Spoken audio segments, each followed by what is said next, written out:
If you think about small things, you might imagine ants or fruit flies, seeds, grains of sand, or specks of dust. But even those pretty puny things are positively giant when compared with the tiniest thing we know. Because the smallest things are so very, very much smaller than things we are familiar with. It helps to get a sense of scale by thinking about sizes in powers of 10. Today we will discuss with you about which is the smallest thing in the universe. Welcome back. This is Ignatius Life.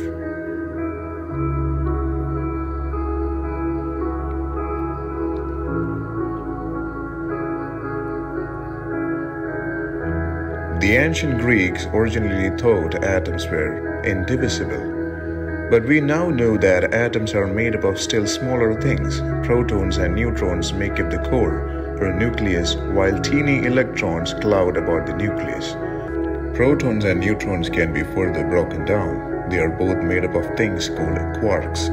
As far as we can tell, quarks can't be broken down into smaller components, making them the smallest things we know of. In fact, they are so small that scientists aren't sure they even have a size. They could be immeasurably small. We do know that they are at least 10 raised to 18 or 1 quintillion. Quarks might be the smallest thing we know of, but is there a limit on how small things can be?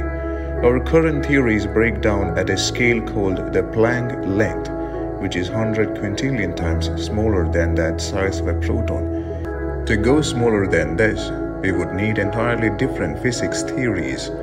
While it's not possible to see anything at this limit using our eyes or microscopes or any other method, physicists are exploring this tiny edge using lots of mathematical tools.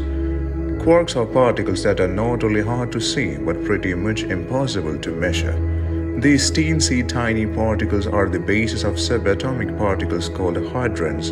The first quarks appeared about 10 raised to minus 12 seconds after the universe was formed, in the same era where the weak force separated from the electromagnetic force. These antiparticles of quarks appeared around the same time. A mystery arose in the 1960s when researchers using the Stanford Linear Accelerator Center found out that the electrons were scattering from each other more widely than calculations suggested. More research found that there were at least 3 locations where electrons scattered more than expected within the nucleon or heart of these atoms, meaning something was causing that scattering. That was the basis for our understanding of quarks today.